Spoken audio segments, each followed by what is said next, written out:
Ако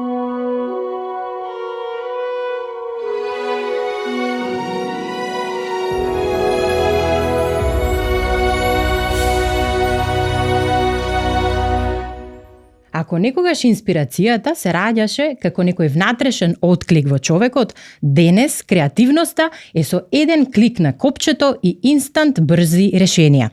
Прашањата кои што мачат денеска се следни: дали сме покреативни или побрзи? Дали инспирацијата се создава или пак се превзема? Јас сум Ана, а ова е Клуч. Клуч од фиоката која никој не ја отвара.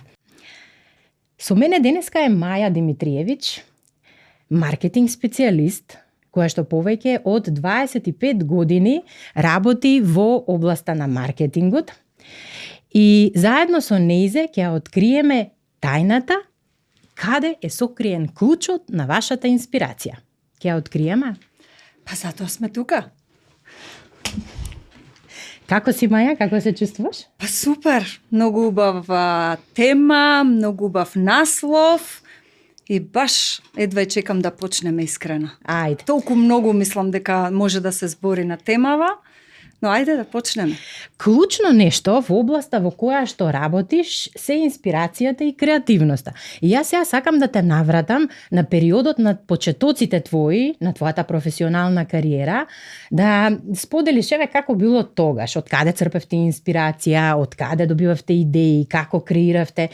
Поразлично беше нешто тогаш од сега? Искрено, ова сега баш ме враќаш пред 26 години кога почнав. Тоа се едни прекрасни времиња, навистина ги паметам како такви.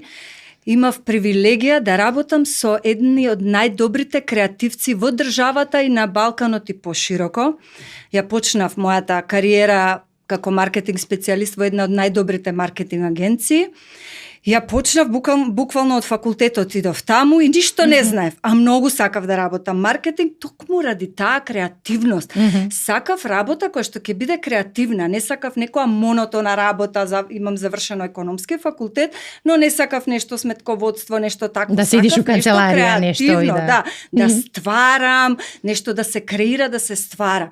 И на вистина многу пораснав таму. Ние, например, тогаш немаше еден клик, може ќе бевме срекни, пошто бевме постојано преплавени со барања за кампањи, барања од клиенти. Постојано нешто се работеше и се ствараше, како една креативна работилница бевме.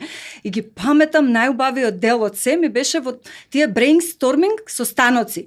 Тоа е денешно како чат GPT, ние имавме брейнсторминг со станоци. Се собиравме вака во една голема сала, сите, и менаџери, и креативци, и тука почнувавме идеи, да се нафрлаат, да се споделуваат, па на глупост ќе ти текне, па смеење, па шали. На крај, секогаш се доаѓаше до некој концепт, до некоја идеја, така заеднички, пошто и во заедништво се инспирираме и потикнуваме еден со друг. Не е целта само да добиеш во моментот решение.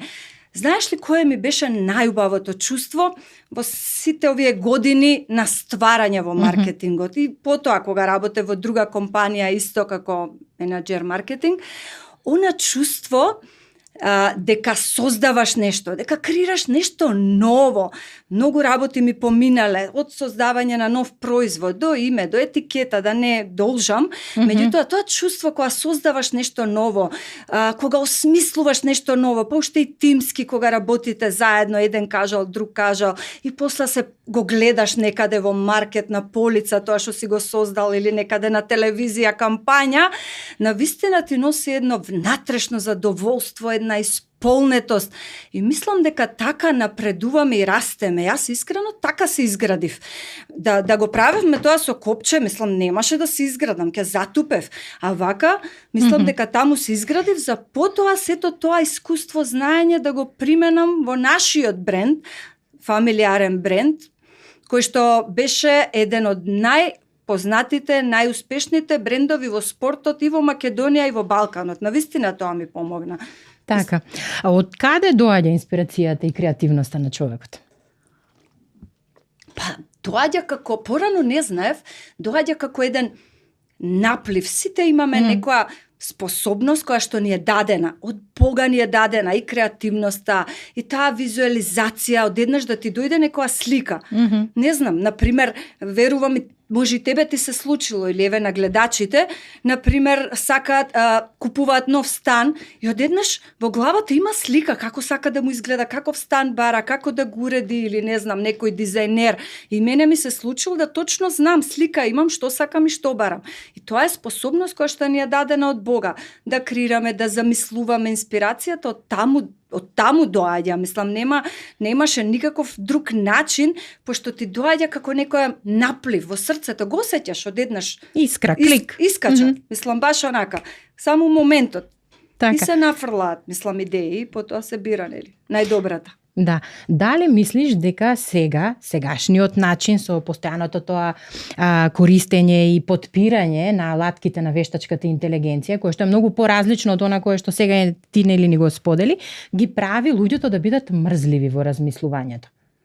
Какво е твоето? Да, и за жал да.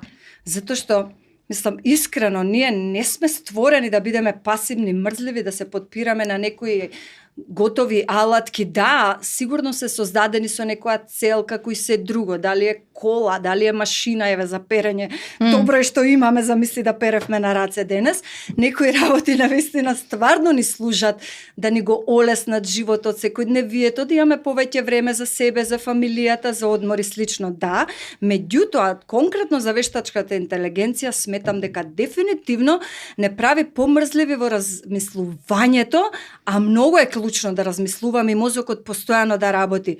Па мислам, тоа не треба да си некој доктор по науки или невролог да знаеш дека мозокот е создаден да работи, и ако не работи, дали е мозок, дали е мускул, орган, било што, машина, па колата да не ја палиш, нели може да се расипе и нели викаат од време на време палија. Колку повеќе орган, мозок, кој што е состаден од Бог токму за тоа да осмислува, да креира, да создава нешто ново, постојано да работи и да осмислува, и замисли ти да не го користиш. Ке заардја, ке за отупави, ке за кржлави. Тоа нели се вика деменција или опаѓање на функцијата на мозокот во денешно време, медицински ако се изразам. Така, да, добро. Кога имаме инстант инспирација, мислам нели на инспирација која што практично ја добиваме и креативни решенија од вештачката интелигенција, дали тогаш во тој случај креативноста е, да речеме, штура или не знам, површна? Што мислиш? Дефинитивно. Мислам, само ги гледам, вака барам некоја слика, еве, за дизајн, нешто да направам, пошто нешто си креирам, и одеднаш ми искача од вештачка интелигенција креирана сликата. Изгледа супер, вака ќе речеш, science fiction изгледа, совршена мислиш, меѓутоа нема душа, нема, мислам, се гледа дека е празна, штура внатрешно. Еве и текст, например, напишан, ги читам по фейсбуци некои експерти, па пишуваат текстови, ма одма го гледам дека не е од човек напишан, мислам, одма се приметува и не те допира, не те трогнува за разлика. Што мислиш за, еве, дизајнот на чашава? Ти се свиѓа? Па многу ми се свиѓа, не знам. Да. Не, како го направи? Вака сега, да, ChatGPT го направи, иако неколку пати ми даваше со грешка. И сега вака кога ќе се загледам, има еден пропуст кој што и колку пати да сакав да се коригира, не. Чекај да загледам подобро. Ако креативноста на човекот биде заменета со алатките на вештачката интелигенција, дали место алатки кои што треба да бидат во служба, да служат практично, тие стануваат суптилно на некој начин тивок господар? Какво ти е размислувањето? Има ли практично граница каде завршува помошта од овие алатки, а каде започнува зависноста од користењето? Многу е ова интересно и многу треба да сме будни, затоа што гледам дека луѓето се повеќе стануваат зависни и буквално тоа ги води во отупување. И од една страна се тоа повеќе околу мене го гледам, почнувајќи од мобилните телефони, веќе не се гледаме очи во очи, секој си е занесен, нели, дали е на телефонот и едно мислам, на некој начин буквално ја губиш блискоста, му почнува да ти биде телефонот како господар, а зборам и за вештачката. Сега скоро читав една многу интересна студија баш за млади, за студенти, направена на Институт за технологија во Америка, чинам, биле анализирани со скен за мозок, 54 студенти во ток од 4 месеци им бил скениран мозокот, а сите они користеле многу често вештачка интелигенција. Искрено, податоциве се алармантни, загрижувачки, вознемирувачки. Мислам, стварно сакам да алармирам до сите луѓе умерено. Се треба да се користи умерено, разумно, затоа што ако почне алатката, било која, дали е ChatGPT или нешто друго, да прашуваш за се. Чекајам што ќе ми каже ChatGPT, чекај текст да ми напише, да ми каже кај да одам, што да правам, како да го уредам станот.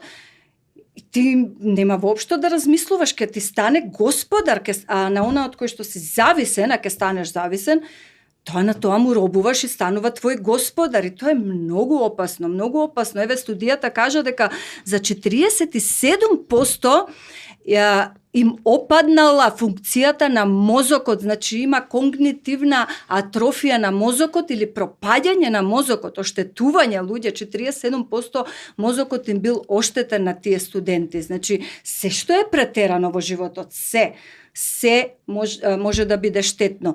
А се што е создадено од Бога да ни служи нас, луѓето, е создадено токму за тоа, да ни служи, го спомнав и претходно, да ни го олесне животот, да имаме повеќе време, значи да ни служи, не ние да му служиме, оно да ни биде господар.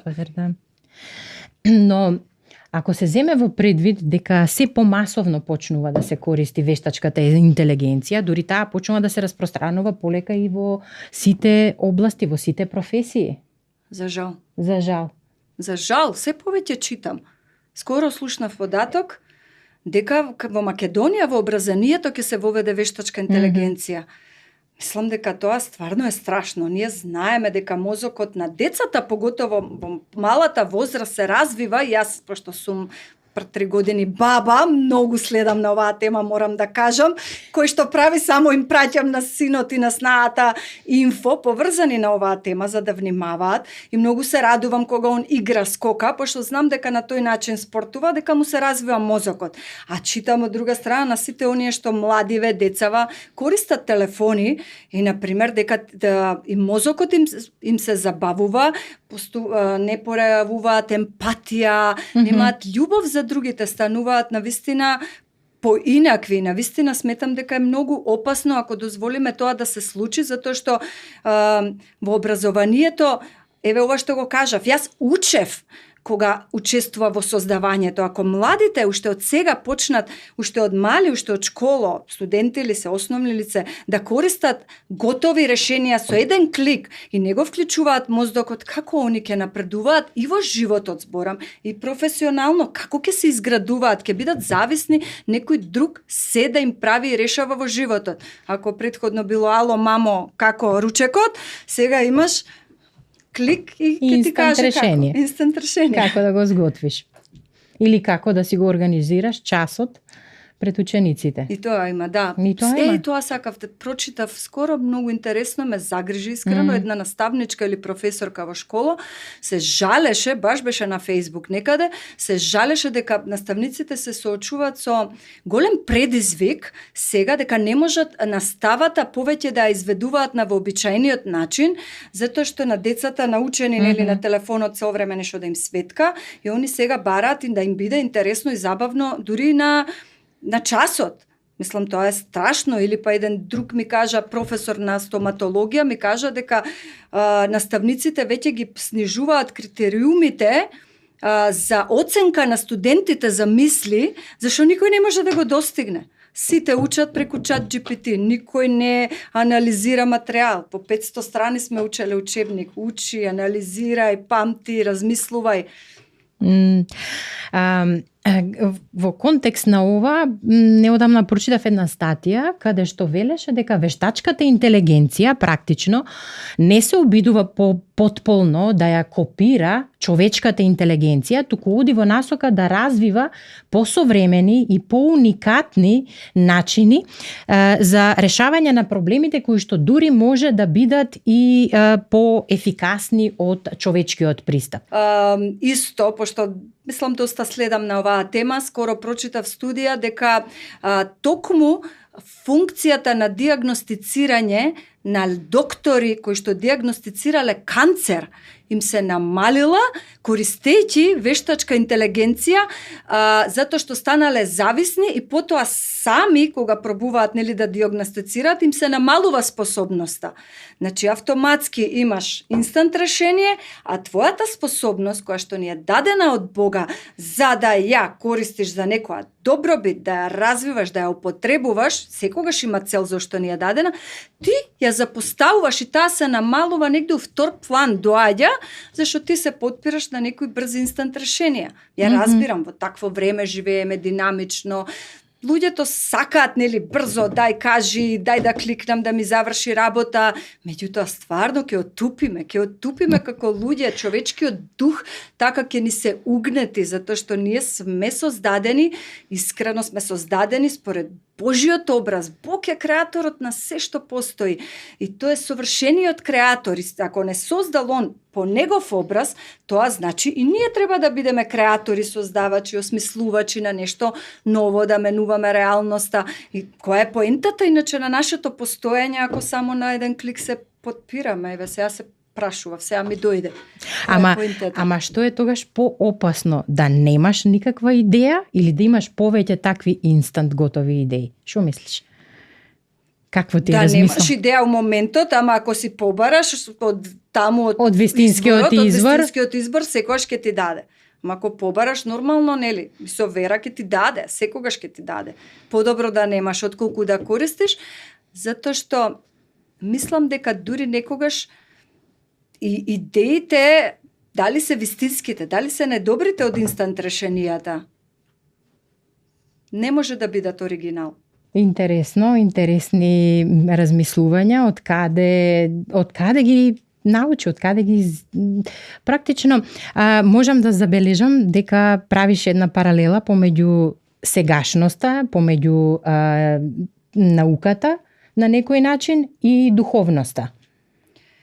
Па да, затоа што јас не знаев порано ништо и не знаев ни од каде ми доаѓаат тие напливи, ни од каде да црпам, но сето ова што сакам и на крај да го споделам кратко како многу битна информација, го научив откако станав христијанин. Во нашата црква Блага Вест на Република Македонија, тоа е христијанска црква водена од едни прекрасни пастори, помлади се од мене, ама стварно се Божи луѓе, Константин и Милена, и им благодарам и на нив и на Бог за сето она што таму можев да го спознам како вистина, како практично христијанство. Таму научив стварно како да живеам во заедништво со Бог, како да црпам од вистинскиот извор постојано, во секој момент, не само идеи, туку и кога имам проблем, кај да се обратам за решение на проблем, како да научам да бидам се позависна од вистинскиот извор, од креаторот на животот, отколку како порано, кога се потпирав на собствени сили,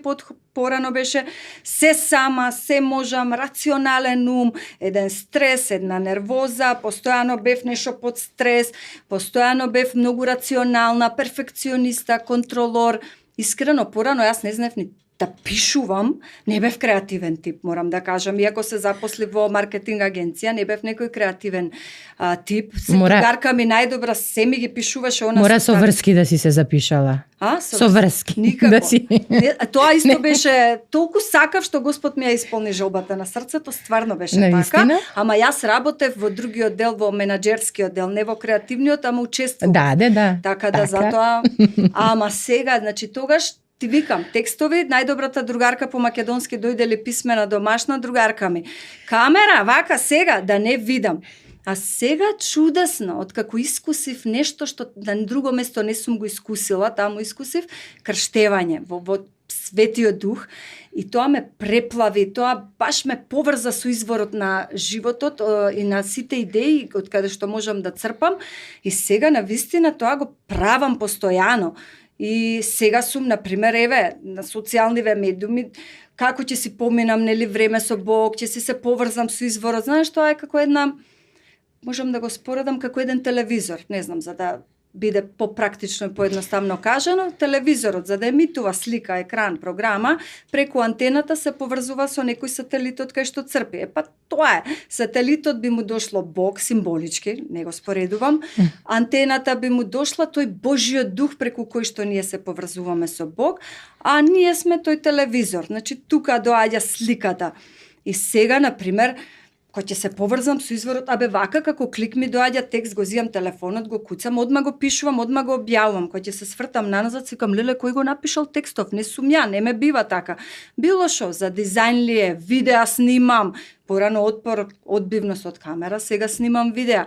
И не само јас, имаме еден куп примери, можам да кажам, баш во црквата, од сите професии луѓе, од различни старости, кои што немаат допирна точка со, например, со уметност, никогаш не учеле школа, биле нешто сосема друго по струка. Има една жена, преку 60 години има во пензија и сега слика уметнички слики, мислам, чудесни, онакви топли, што допираат, што трогнуваат, а по професија хемиски инженер. Други пишуваат проза, книги, музика, значи инспирацијата баш ја црпат од Бог, ја црпат инспирацијата, што е чудесно, навистина. Навистина чудесно. За крај, кој е клучот за твојата инспирација? Па мислам дека веќе го открив. Ама дефинитивно. Да заокружиме за тие што слушаат. Клучот на мојата инспирација навистина е Бог, затоа што ние луѓето сме ограничени. Нашиот ум е ограничен, ама е создаден да биде креативна алатка на нашиот дух и во рацете на Бог. И ако црпиме, јас лично црпам од тој извор, и кога црпиме од тој извор, Божиот извор, тој не пресуша, никогаш не пресушува. Секогаш е нешто ново, креативно, не може да го имитира вештачкото, да го имитира оригиналното што ќе го добиеш од создателот и креаторот. Само е битно да се поврзеш на тој избор. Многу е битно.